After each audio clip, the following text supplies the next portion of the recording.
وہ آدمی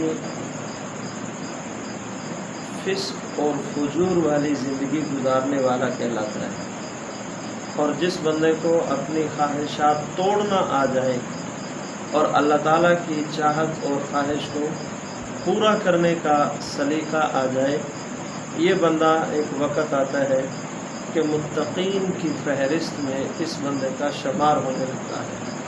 خوش بخت لوگ ہیں وہ جو تقوی والے ہیں، اور بدبخت ہیں وہ جو فسق اور فجور کی زندگی گزارنے والے ہیں۔ آسان لفظوں میں یہ سمجھ لیں، ہر انسان نے اللہ تعالیٰ نے گناہ کی طاقت بھی رکھی ہے کہ وہ گناہ کرے، اور ہر انسان میں اللہ تعالیٰ نے نیکی کی طاقت بھی رکھی ہے کہ وہ نیکی کرے۔ اب ہر انسان کی مرضی ہے، وہ چاہے گناہ گاری والی زندگی اختیار کرے، چاہے تقوی والی زندگی اختیار کرے۔ جو دنیا کے اندر گناہ گاری کی زندگی کو اختیار کرے گا، چند روزہ زندگی گزر جائے گی، اور نہ ختم ہونے والی زندگی میں وہ ناکام اور مردود ہوگا، وہ ناکام اور مردود ہوگا۔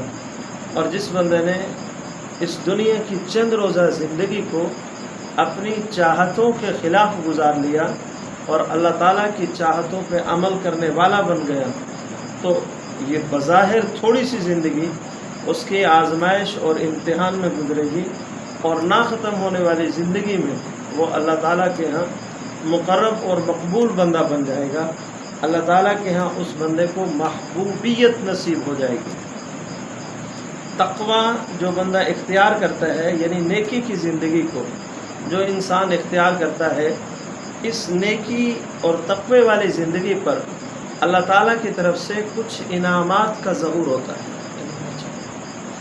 اللہ تعالیٰ کی طرف سے اس پر کچھ انعامات کا ظہور ہوتا ہے۔ تقوی پر اللہ تعالیٰ کی طرف سے جو انعامات انسان کو کراتے ہیں، ان میں پہلا انعام یہ ہے کہ ہر کام میں اس کے لیے اللہ تعالیٰ آسانیوں کو پیدا فرما دیتے ہیں۔ جو متقی ہوتا ہے اس کا ہر کام آسان ہو جاتا ہے۔ جو تقوی کی زندگی اختیار کرتا ہے، یعنی گناہوں سے بچ بچ کے زندگی گزارتا ہے۔ تقوی اسے کہتے ہیں پرہیزگاری کو۔ جس طرح ایک بندہ مریض ہو، مریض جب پرہیز اختیار کرتا ہے تو لازمی امر نہیں کہ اس کی بیماری ختم ہو جائے، لیکن اس کی تکلیف ضرور کم ہو جاتی ہے۔ بالکل اسی طرح جو آدمی پرہیزگاری والی زندگی، تقوی والی زندگی اختیار کرتا ہے، لازمی نہیں کہ اس کے سارے مسائل حل ہو جائیں، لیکن جو اس کی زندگی ہے اس کے اندر سکون ضرور آ جاتا ہے، اس کے اندر راحت جو ہے وہ ضرور اسے نصیب ہو جاتی ہے۔ تو اللہ تعالیٰ متقی آدمی کی زندگی میں اس کے تمام کاموں کو آسان فرما دیتے ہیں۔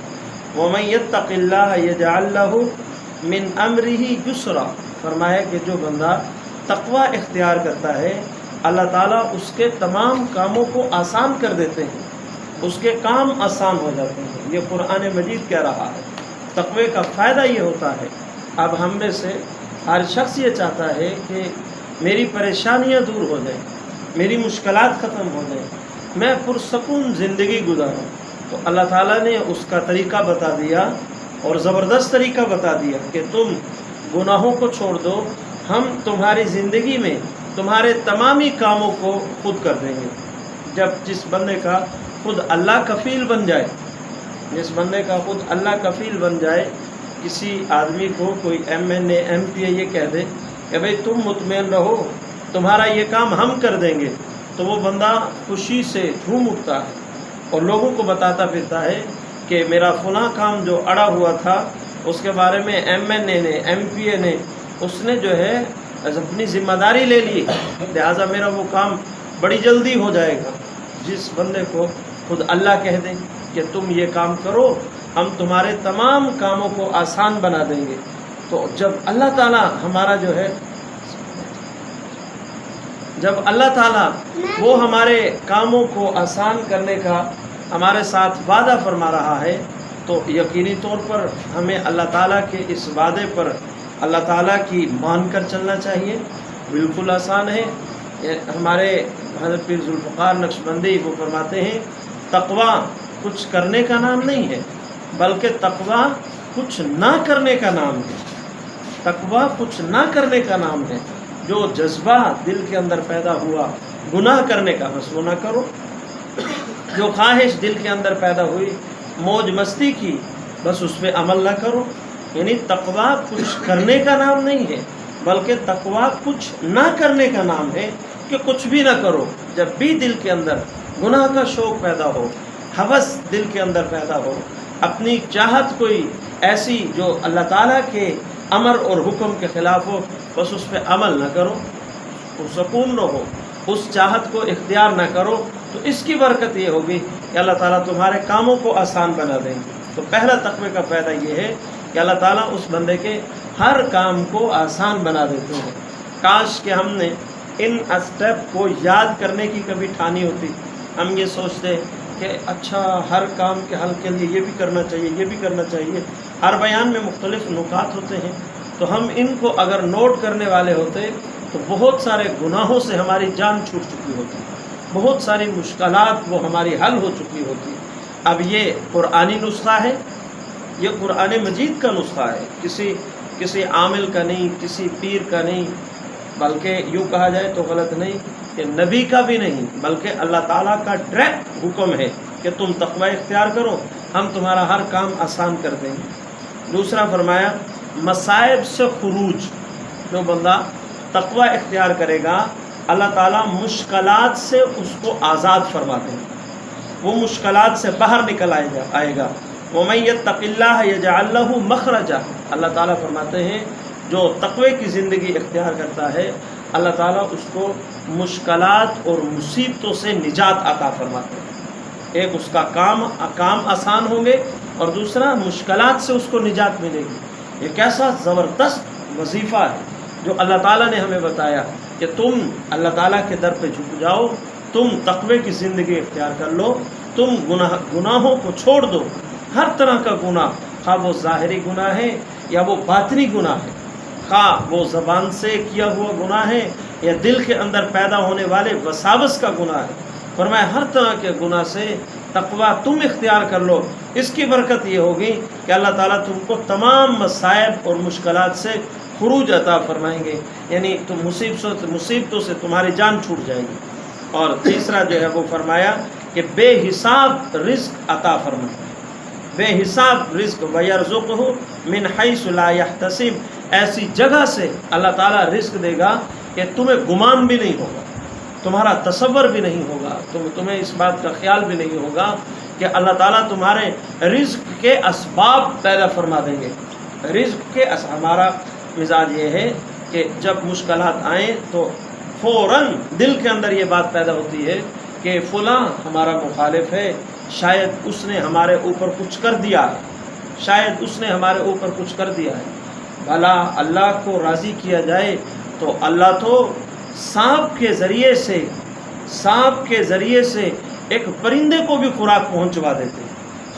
واقعات ہیں اس طرح کے بہت سارے کہ پرندہ جو ہے وہ راستہ بھول گیا، بہت دنوں بعد وہ گھر آیا تو دل کے اندر یہ تھا کہ میرا چھوٹے چھوٹے بچے وہ میرے گھر کے اندر موجود تھے، میرے پنجرے کے گھونسلے کے اندر موجود تھے، وہ تو مر گئے ہوں گے، ان کو کس نے روزی پہنچائی ہوگی؟ تو وہ اس نے جب آیا وہ پرندہ اڑتا ہوا تو اس نے دور سے دیکھا کہ بچے جو ہے وہ گھونسلے کے اندر آوازیں نکال رہے ہیں، تو اسے محسوس ہو وہ بھوک کی آواز نہیں تھی۔ جس طرح ایک ماں پہچان لیتی ہے کہ بچہ جو ہے وہ رو رہا ہے، آیا یہ اس واسطے رو رہا ہے کہ ماں میرے قریب آئے یا اس واسطے رو رہا ہے کہ اسے بھوک لگی ہے، ماں کو پتہ چل جاتا ہے۔ اسی طرح پرندوں کی بھی خصوصیت ہوگی، تو اس پرندے نے پہچان لیا کہ بچے ویسے چہچہا رہے ہیں، ان کو بھوک نہیں ہے، کئی دن گزر گئے، ان کو کوئی کھلا رہا ہے۔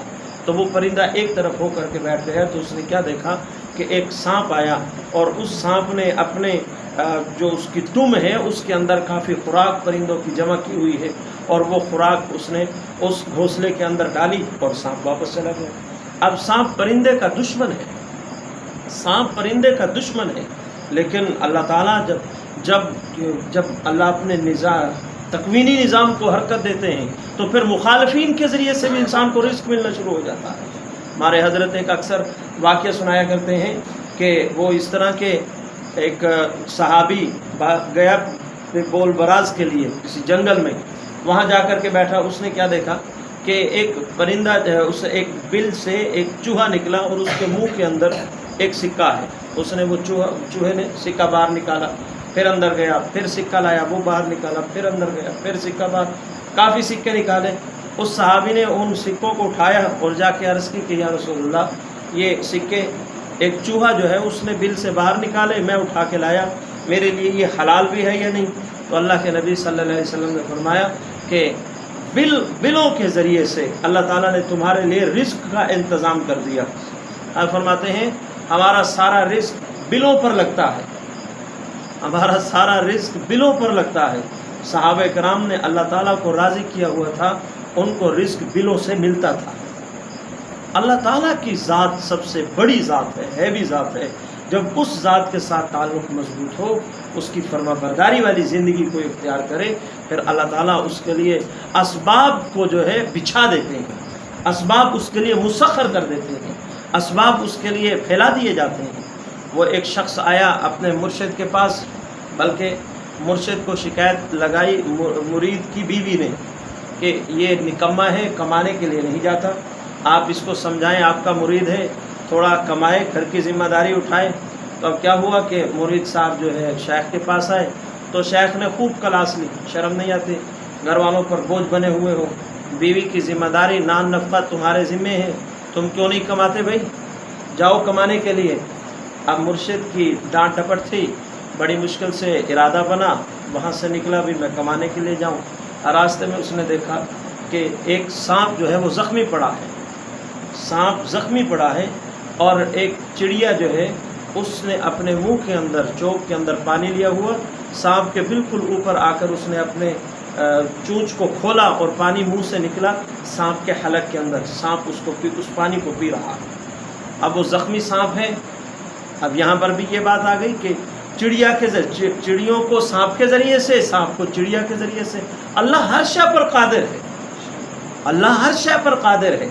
اب جب اس ظالم نے یہ منظر دیکھا تو فوراً واپس چلا گیا گھر. جب خانقاہ میں گیا تو شیخ نے پھر کہا بھائی نیک بندے تم گئے نہیں؟ تو وہ کہنے لگا کہ حضرت میں نے ایک بڑا عجیب ماجرا دیکھا، اس کی وجہ سے نہیں گیا. پوچھا بھائی کیا ماجرا دیکھا ہے؟ تو کہنے لگا کہ میں نے دیکھا کہ ایک چڑیا جو ہے وہ سانپ، زخمی سانپ، اس کو اللہ تعالیٰ چڑیا کے ذریعے سے رزق دے رہے ہیں، تو میں اگر کمانے کے لیے نہ جاؤں تو اللہ مجھے بھی اسی طرح رزق دے گا. اللہ رزق دینے پر قادر ہے. تو اللہ والے ہوتے ہیں. انہوں نے فرمایا اچھا اس کا تم چڑیا بننے کے لیے تیار نہیں، سانپ بننے کے لیے تیار ہو. تم چڑیا بننے کے لیے تیار نہیں ہو، سانپ بننے کے لیے تیار ہو گئے. اور بھائی یہ کوئی تمہیں رزق دے، اس کی وجہ ایسا اختیار کرو کہ تم لوگوں کو رزق دینے والے بنو. ایسا کیوں نہیں بنتا؟ کتنی محدود، یعنی حقیقت یہی ہے، ہمیں وہی مسائل سمجھ آتے ہیں جہاں سے ہمارا فائدہ ہو رہا ہو. جس چیز سے ہمارا فائدہ ہو رہا ہو وہ مسئلہ ہمیں بڑی جلدی سمجھ آ جاتا ہے، اور جس چیز سے ہمارا تھوڑا سا بھی نقصان ہو رہا ہو وہ ہمیں بالکل سمجھ نہیں آتا. تو حقیقت حال یہ ہے کہ جو بندہ تقوی والی زندگی اختیار کرتا ہے، اللہ تعالیٰ اس بندے کے لیے جو ہے رزق، بے حساب رزق اس کو عطا کرتے ہیں. اور جو گناہگاری والی زندگی اختیار کرتا ہے تقوی کے مقابلے میں، تو اللہ تعالیٰ کا قرآن ان لوگوں کے لیے جملے استعمال کرتا ہے معیشتاً ضنقا. اللہ تعالیٰ ان کی روزی کو تنگ کر دیتے ہیں. وہ رزق اور روزی کے لیے مارے پھرتے ہیں، اور ان کے لیے کوئی اسباب مہیا نہیں ہوتا. یہ اللہ تعالیٰ کی ناراضگی کی علامت ہے. جب اللہ تعالیٰ کسی سے راضی ہوتے ہیں تو پھر اس کو رزق عطا کرتے ہیں. قرآن نے بڑا خوبصورت لفظ استعمال کیا، وَيَرْزُقْهُ مِنْ حَيْثُ لَا يَحْتَسِبُ. ایسی جگہ سے اللہ اس کو رزق عطا کریں گے جہاں سے اس کو گمان بھی نہیں ہوگا، خیال بھی نہیں ہوگا. اس جگہ سے بھی اللہ رزق دے سکتا ہے، لیکن اللہ وہاں سے اس کو رزق دے گا. اور چوتھی فرمایا کہ چوتھا انعام تقوی کا وہ یہ ہے کہ نور فارق، اللہ تعالیٰ اس بندے کو نور فارق عطا کرتے ہیں. حق اور باطل کی تمیز اس بندے کو ہو جاتی ہے. اللہ تعالیٰ اس کے دل کو اتنا کشادہ فرما دیتے ہیں، اس کے دل کو اتنی وسعت عطا کر دیتے ہیں.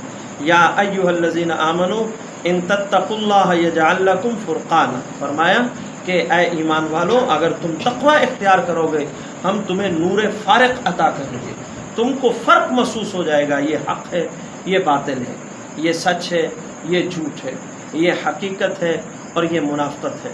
ہر شے اللہ تعالیٰ تمہارے لیے کھول دیں گے، تمہارے لیے ہر شے کو اللہ تعالیٰ واضح کر کے اور صاف شفاف کر کے تمہارے سامنے رکھ دیں گے، تمہیں ہر بات کی اچھی طرح سمجھ آئے گی۔ یعنی اللہ تعالیٰ اس کو نور فارق عطا فرمائیں گے۔ نور فارق، حضرت امام احمد بن حنبل رحمۃ اللہ علیہ کے سامنے اگر کوئی آدمی حدیث پڑھتا، احادیث مبارکہ کی کچھ کیٹاگریاں ہیں، ضعیف حدیث، صحیح حدیث، اچھا ان میں ایک آتا ہے موضوع حدیث۔ موضوع اس کا مطلب ہے من گھڑت حدیث نہ ہو، من گھڑت ہو۔ یہ بھی ایک مستقل فتنہ پیدا ہوا تھا، اور وہ فتنہ اس نے اتنی شدت اختیار کی کہ مولانا علی قاری رحمۃ اللہ علیہ نے موضوعات کبیر یا موضوعات اکبر، شاید موضوعات کبیر کے نام سے باقاعدہ پوری کتاب لکھی ہے، جس کے اندر انہوں نے موضوعات کبیر یعنی من گھڑت حدیثیں، لوگوں کی اپنی بنائی ہوئی باتیں انہوں نے حدیث کے نام پر مشہور کر دی، اور بڑی بڑی حدیث کی کتابوں میں پھر وہ حدیثیں آ گئیں، بڑی بڑی حدیث کی کتابوں میں وہ حدیثیں آ گئی۔ اب وہ احادیث نہیں تھی لیکن مشہور ہو گئی احادیث۔ امام احمد بن حنبل رحمۃ اللہ علیہ کے سامنے جب کوئی آدمی حدیث پڑھتا تو ان کو فوراً پتہ چل جاتا تھا کہ یہ من گھڑت ہے، یہ حدیث ہے اور یہ من گھڑت ہے، یہ حدیث نہیں ہے، فوراً پتہ چل جاتا۔ کسی نے پوچھا کہ حضرت آپ کو کیسے پتہ چل جاتا ہے؟ فرمایا کہ جب وہ پڑھتا ہے تو اس کے منہ سے اگر حدیث ہو تو نور نکلتا ہے، میں اس نور سے پہچان لیتا ہوں کہ یہ حدیث پڑھ رہا ہے، اور جب وہ کہے کہ حدیث پڑھ رہا ہوں اور پڑھے اور نور نہ ہو مجھے پتہ چل جاتا ہے یہ حدیث نہیں ہے۔ اللہ تعالیٰ ایسا نور فارق انسان کو عطا کر دیتے ہیں، اللہ تعالیٰ اس کے باطن کو کھول دیتے ہیں، اس کا اندر جو ہے وہ روشن ہو جاتا ہے، اور اس روشنی سے وہ حق اور باطل کی پہچان کر لیتا ہے۔ تو تقوی کا چوتھا فائدہ جو انعام جو ہے وہ یہ ہے کہ اللہ تعالیٰ اس کو نور فارق عطا فرماتے ہیں۔ اور پانچواں انعام ہے نور سکینہ۔ نور سکینہ هو الذی انزل السکینۃ فی قلوب المؤمنین، ہر وقت باخدا رہتے ہیں، ان کے دل اللہ تعالیٰ کی یاد میں مستغرق رہتے ہیں، اور اس استغراق کی وجہ سے ان کے دلوں کو ایک عجیب سکون ملتا ہے، ایک راحت ملتی ہے، مزیدار زندگی ہوتی ہے۔ تقوی والوں کی بڑی مزیدار زندگی ہوتی ہے۔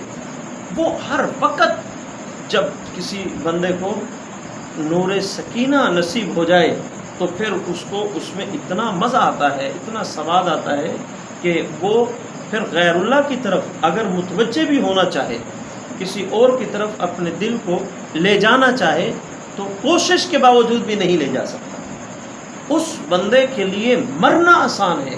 جو بندہ ایک مرتبہ اللہ کا عاشق بن جائے، اللہ تعالیٰ سے عشق ہٹا کر کسی اور سے کرنا، یہ مرنا آسان ہے لیکن یہ کام مشکل ہو جاتا ہے، ناممکن ہو جاتا ہے کہ وہ اللہ تعالیٰ سے ہٹ کر پھر کسی اور سے دل لگائے۔ اس کو اللہ تعالیٰ ایک ایسا باخدا بنا دیتے ہیں کہ وہ ایسا سکون پاتا ہے اللہ تعالیٰ کی یاد میں کہ پھر اس سکون کے بعد کسی اور سکون کو وہ سکون ہی نہیں سمجھتا، کسی اور لذت کو وہ لذت نہیں سمجھتا، کسی اور مزے کو وہ مزہ کہتے ہوئے اسے شرم آتی ہے۔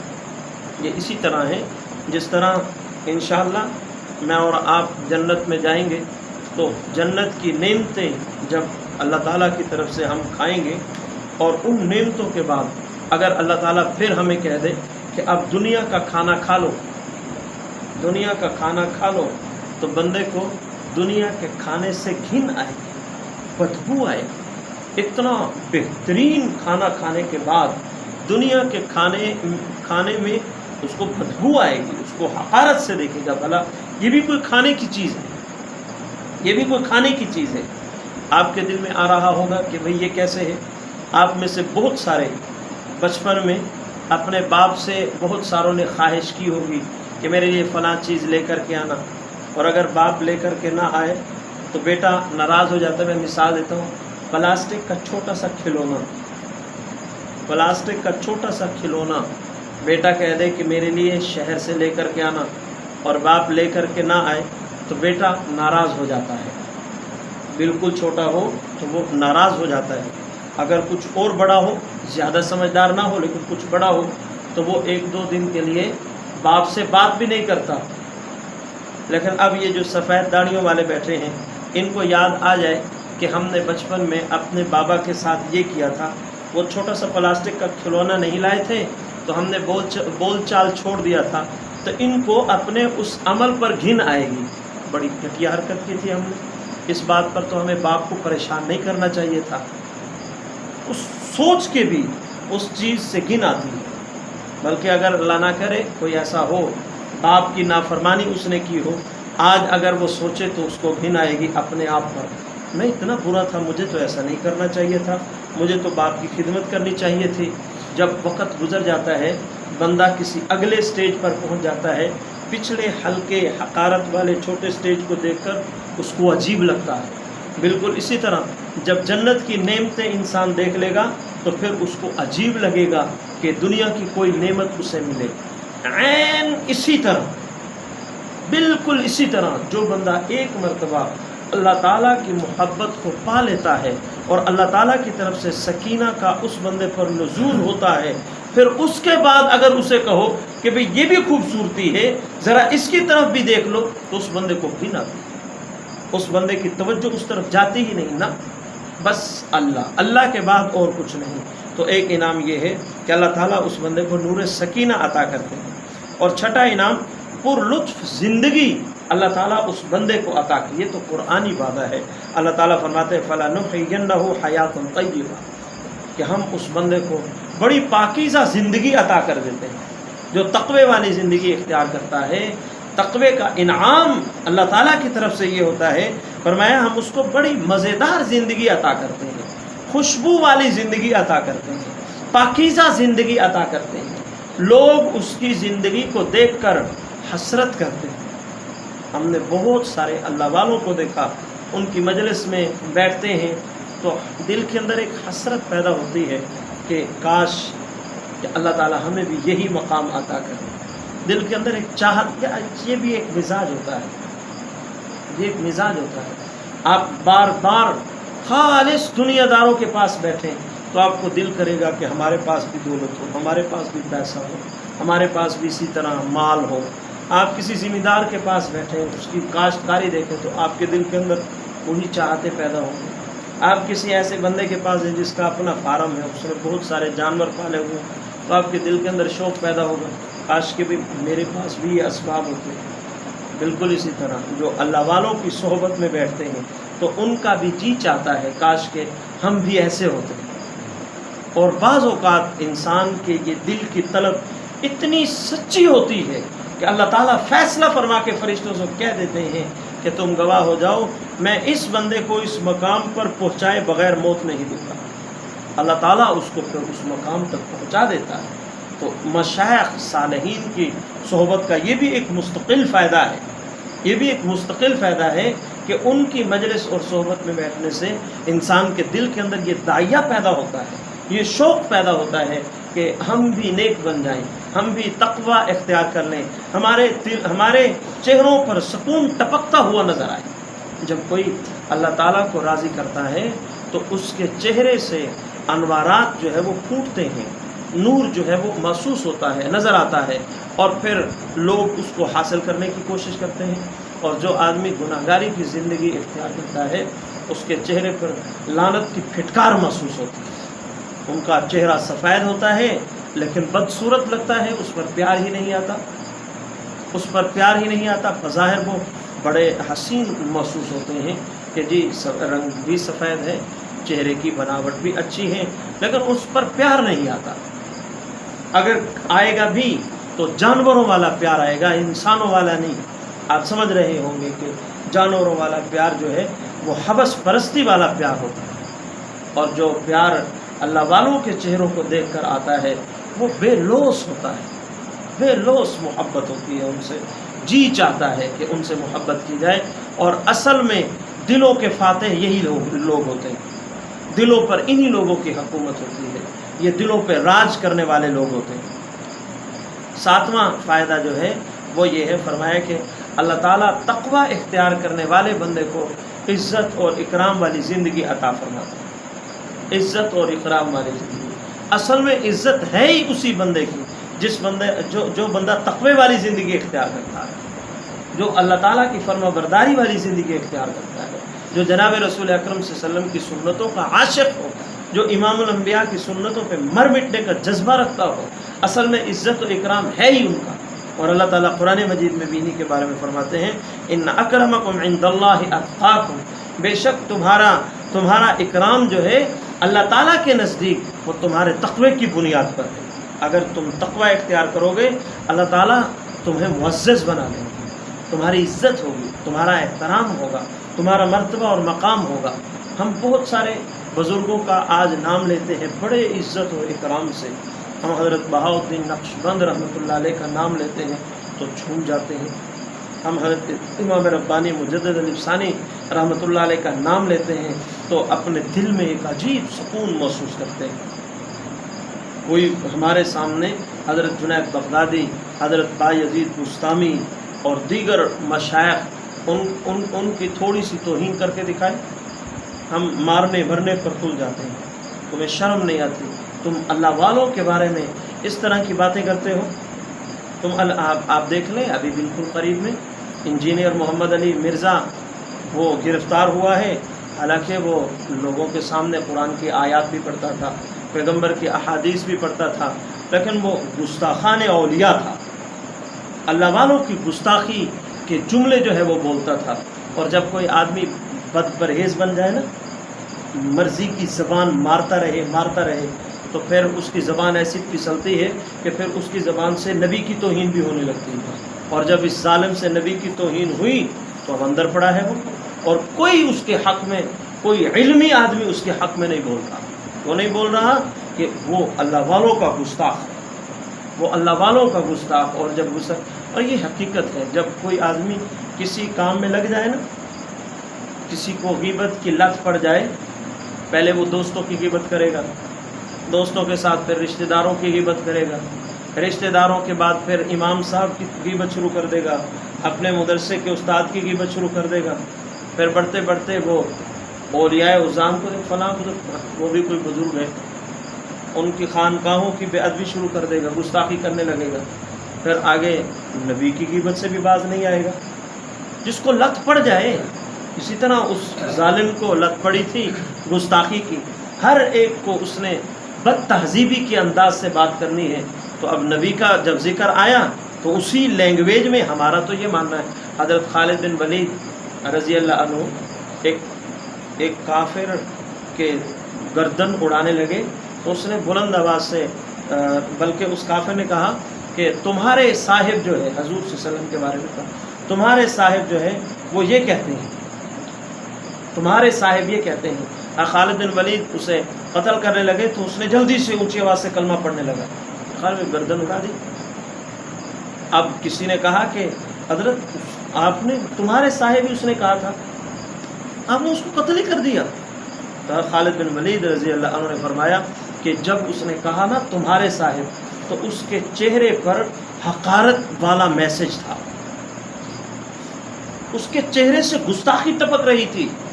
تو اس ظالم انجینئر کا بھی یہی انداز تھا کہ چہرے سے پہلے اولیاء کی، پہلے مولویوں کی کلاس لینی شروع کی، علماء کرام کے بعد پھر جو علماء گزر گئے ان کی گستاخیاں شروع کر دی، پھر جو اللہ والے گزر گئے ان کی گستاخیاں شروع کر دی، پھر حضرت امیر معاویہ رضی اللہ عنہ کی گستاخیاں شروع کر دی، اور پھر ایسی زبان پھسلی کہ جناب رسول اکرم صلی اللہ علیہ وسلم کی گستاخی کر بیٹھا۔ جب بندہ اپنی زبان کو یوں چھوڑ دیتا ہے تو پھر اس کی زبان سے ایسے گندے الفاظ نکلتے ہیں، ایسے گندے الفاظ نکلتے ہیں۔ ہم نے کئی علماء سے سنا کہ اللہ تعالیٰ نے اس ظالم کو جو ذہانت دی ہے، اگر یہ اس کا صحیح استعمال کرتا تو اس دور میں بہت بڑا دین کا کام کر جاتا، لیکن اس کی فطرت میں گستاخی ہے، وہ گستاخانہ انداز اختیار کرتا ہے اور وہی بازاری زبان استعمال کرتا ہے، تو پھسل گئی زبان اس کی۔ تو کیا جو تقوی والے ہوتے ہیں اللہ تعالیٰ ان کو عزت اور اکرام والی زندگی عطا کرتے ہیں، تقوی والوں کو اللہ تعالیٰ عزت اور اکرام والی زندگی جو ہے وہ عطا کر دیتے ہیں۔ اور آخری اور 8واں جو ہے وہ یہ فرمایا کہ اللہ تعالیٰ ان کو ولایت کا تاج عطا فرماتے ہیں۔ ولایت کا، اللہ تعالیٰ اس کو اپنے اولیاء میں شامل کر دیتے ہیں، اپنے محبین میں شامل کر دیتے ہیں، اپنے مقبول بندوں میں شامل کر دیتے ہیں، اپنے مقبول اور محبوب بندوں میں اللہ تعالیٰ اس بندے کو شامل کر دیتے ہیں جو تقوی والی زندگی کو اختیار کرے۔ اور اللہ والوں کی صفت جو ہے وہ یہی ہے، اللہ والوں کی بڑی صفت، بڑی علامت اور نشانی یہی ہے کہ ان کی زندگی میں تقوی ہوتا ہے، وہ تقوی والی زندگی اختیار کرتے ہیں، وہ متقین ہوتے ہیں، وہ ایک ایک گناہ سے بچتے ہیں، وہ ایک ایک گناہ سے بچتے ہیں۔ جس طرح ایک آدمی کو پتہ ہو کہ یہ راستہ لٹتا ہے، اس راستے سے گزرنے سے بچتا ہے، اللہ والے گناہ کرنے سے اسی طرح بچتے ہیں، اپنے آپ کو گناہوں سے بچاتے ہیں۔ اللہ والوں کے پھر جملے یہ ہوتے ہیں کہ ہم نے ایسی زندگی گزارنی ہے کہ اللہ والے سے پوچھا گیا تقویٰ کسے کہتے ہیں؟ تو انہوں نے فرمایا تقویٰ یہ ہے کہ تم دنیا میں اس طرح کی زندگی گزارو کہ قیامت کے دن تمہارا گریبان پکڑنے والا کوئی نہ ہو، قیامت کے دن تمہارا گریبان پکڑنے والا کوئی نہ ہو۔ اگر تم ایسی زندگی گزارتے ہو سمجھ لو کہ تمہیں تقویٰ حاصل ہو گیا، تم متقی بن گئے، تم متقی بن گئے۔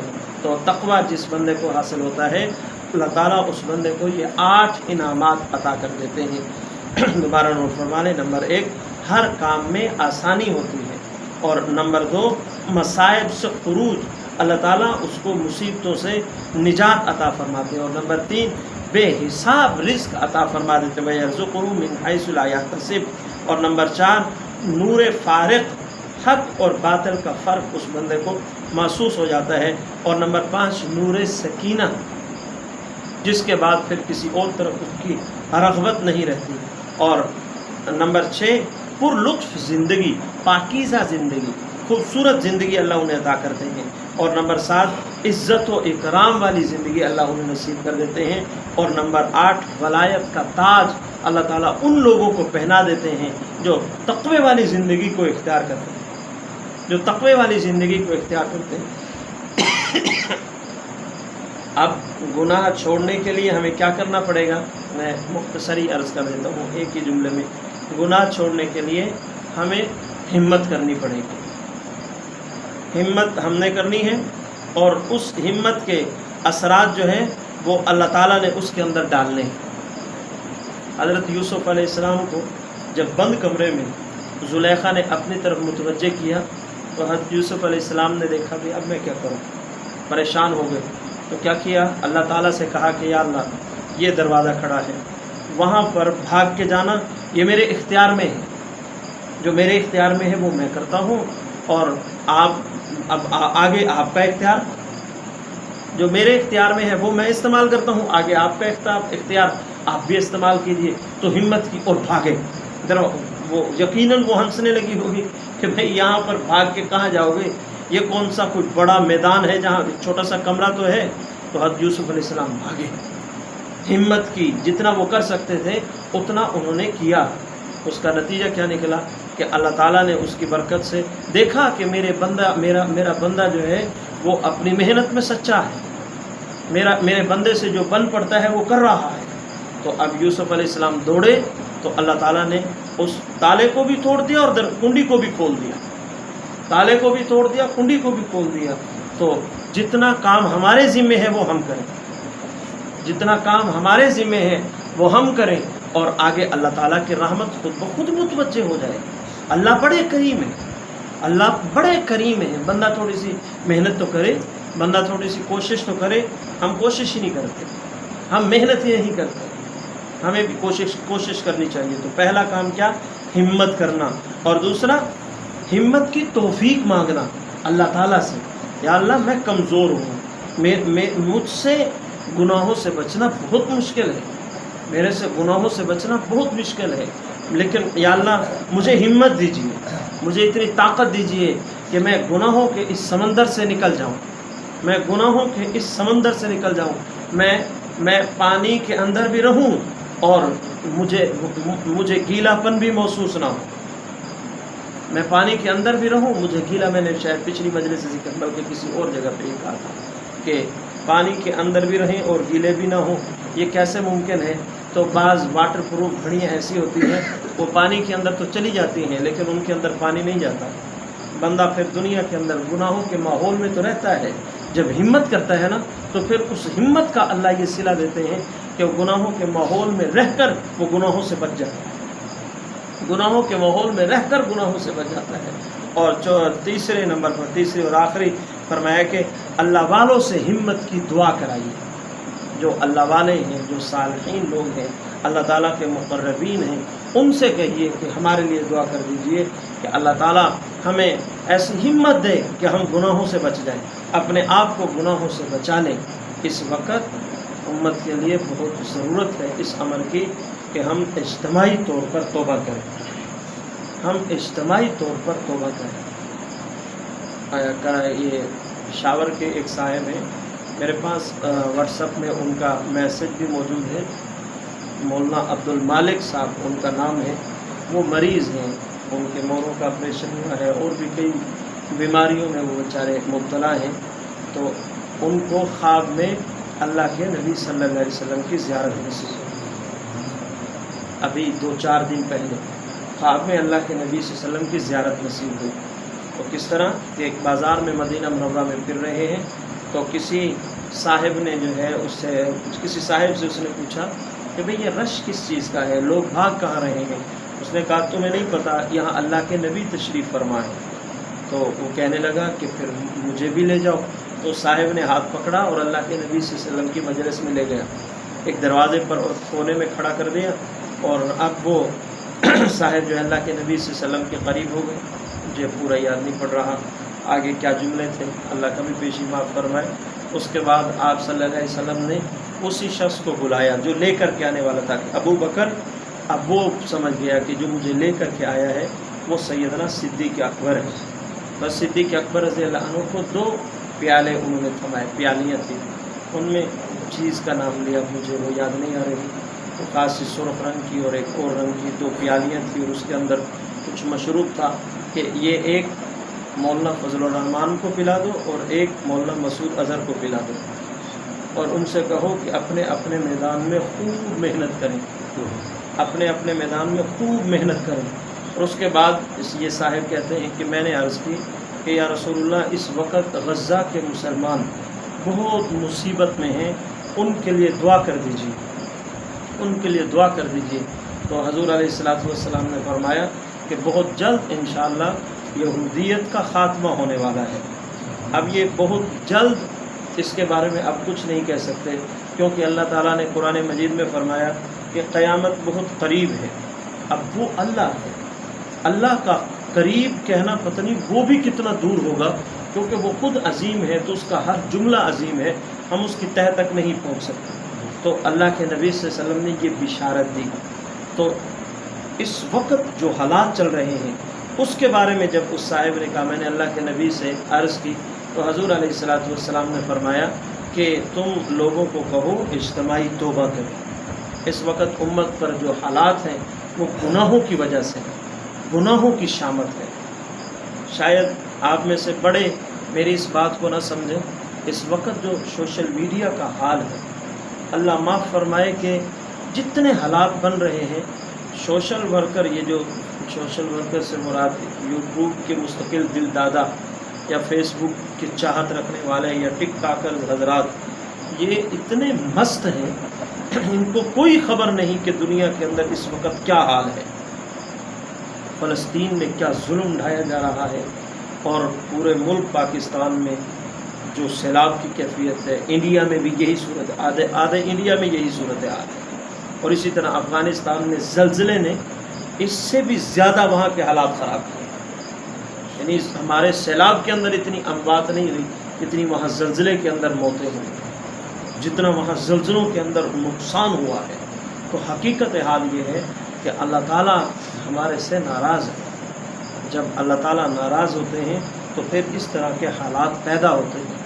میں تو ساتھیوں سے آج کل کہہ رہا ہوں کہ اللہ تعالیٰ ہمارے یہ جو ایشیا، جنوبی ایشیا کا علاقہ ہے، شاید اس سے اللہ تعالیٰ خفا ہے، کیونکہ ہماری مجرمانہ خاموشی نے اور ہمارے گناہوں نے ہماری اولاد بگڑتی چلی گئی، اور ہمارے بالکل خاموش رہنے نے اللہ تعالیٰ کو غضبناک کر دیا، اللہ تعالیٰ کو غضبناک کر دیا ہے۔ میرا بیٹا کیا کر رہا ہے اور کس طرح کی زندگی گزار رہا ہے، مجھے اس سے کوئی آج ہی میرا بیٹا اگر کسی فوج کے خلاف کوئی بیان شروع کر دے تو میں جس طرح ہو سکا اس کو خاموش کراؤں گا، مرے گا، خود بھی مرے گا، ہمیں بھی مروائے گا، ہم اس بیٹے کو زبردستی کچل کے اور اس کو روکیں گے، خبردار فوج کے خلاف نہیں بولنا، یہ ادارہ بہت مضبوط ہے۔ جب ہم ہماری اولاد اللہ تعالیٰ کی باغی ہوتی ہے، کاش کہ ہمارے دل میں استحضار ہوتا کہ اللہ بھی بہت مضبوط ہے، اللہ تعالیٰ بھی بہت طاقتور ہیں، قوت والے ہیں، تو اللہ تعالیٰ کی قوت کے سامنے تو کوئی ٹک ہی نہیں سکتا۔ ہم توبہ کریں اور توبہ کے لیے صرف مجلس ذکر کا انتظار نہ کیا کریں، جب بھی یہ حالات ہمارے سامنے آئیں ہم تنہائیوں میں اللہ تعالیٰ کے سامنے رونا سیکھیں، تنہائیوں میں اللہ تعالیٰ کے سامنے رونا سیکھیں، روئیں، گڑ گڑائیں اللہ تعالیٰ کے سامنے کہ یا اللہ ہمارے حال پہ رحم۔ مسلمان جس میں واحد کی طرح ہے، فلسطین اور غزہ کے مسلمانوں کو تڑپتے ہوئے دیکھ کر اگر ہم نہیں تڑپتے تو ہمیں سوچنا چاہیے کہ ہم مسلمان بھی ہیں۔ حضور علیہ السلام نے احادیث مبارکہ میں اشارے ملتے ہیں، شام کے لوگوں کو اس دھرتی کے سب سے زیادہ ایمان والے اور پختہ ایمان والے بتایا، اور یہ فلسطین کا ایریا شام کا ایریا ہے۔ آپ صلی اللہ علیہ وسلم کے زمانے میں یہ شام کہلاتا تھا۔ وہاں کے لوگوں کا ہم تو اتنے بدبخت ہیں، ہمارے بعض بدبخت یہاں تک بک دیتے ہیں کہ ان کا کوئی گناہ ہوگا اس واسطے ان پر شامت آ رہی ہے۔ ایسے نمونے اگر اللہ کے نبی صلی اللہ علیہ وسلم کے زمانے میں ہوتے، شعب ابی طالب کی گھاٹی میں 3 سال تک آپ صلی اللہ علیہ وسلم محصور کر دیے گئے، ان کا کھانا بند کر دیا گیا، پانی بند کر دیا گیا، صحابہ نے پتے چبا چبا کے گزارا کیا، بلکتے معصوم بچوں نے پیاس کی وجہ سے جانے دی، بالکل وہی منظر تھا جو آج غزہ کی صورتحال ہے۔ شاید یہ اس سنت کو زندہ کر رہے ہیں، لیکن ہم اتنے کئی گزرے ہیں کہ ہمیں ان پر بھی اٹیک، اگر ہم حضور صلی اللہ علیہ وسلم کے زمانے میں ہوتے تو شعب ابی طالب کی گھاٹی پر بھی ہمارا یہی تبصرہ ہوتا اور مشرکین مکہ کا یہی تبصرہ تھا۔ اور یہ اگر حق پر ہوتے، اگر اللہ ان کے ساتھ ہوتا تو یہ یوں بھوکے مرتے، یوں ان کے پیٹ پہ پتھر باندھے جاتے، وہ بھی یہی اعتراض کرتے تھے جو آج ہمارے نمونے کر رہے ہیں۔ اور جو سوشل میڈیا سے منسلک ہیں، اب آنے والا وقت تو بڑے فتنوں کا وقت ہے۔ بعض ہمارے دانشور الو کے پٹھے وہ سوشل میڈیا پہ آ کے بیٹھ جاتے ہیں اپنی ویڈیو ریکارڈنگ کرنا، کیا یہ کوئی عذاب نہیں ہے؟ سیلاب کیوں آتے ہیں؟ اب وہ سائنسی نقطۂ نظر سے دیکھ کر سیلاب جی اس واسطے آتے ہیں۔ پانی کیوں بڑھ جاتا ہے؟ سائنسی نقطۂ نظر سے۔ اس سائنس نے آنے والی نسل میں ہمارے سے اللہ تعالیٰ کی ذات کا ہی انکار کروا دینا ہے اگر اسی طرح تیزی رہی تو۔ اور یہ باتیں کرنے والے کوئی تحریہ کافر نہیں ہے، مسلمان ہیں۔ پرسوں پہلے دن سوشل میڈیا میں ایک شخص کی فیس بک پر پوسٹ تھی تو اس نے کہا کہ یہ دنیا بننے سے پہلے جو سیلاب آتے تھے وہ سیلاب کون لاتا تھا؟ یہ اس کے جملے تھے۔ میں نے بہت سوچا، غور و فکر کیا، اس کے بعد میں نے کمنٹ کیا، میں نے کہا کہ آپ مجھے یہ بتائیں کہ اس دنیا انسانوں کے پیدا ہونے سے پہلے سیلاب آئے تھے، یہ تو ثابت کرو نا پہلے۔ یہ تم نے کہاں سے نوٹ کیا تم نے کہ پہلے بھی سیلاب آتے تھے؟ اب اس کا جواب شاید آتے ہوں گے۔ شیطان کسی بندے کے دل میں وسوسہ ڈال دے، اب اس نے تو یہ بات کر دی۔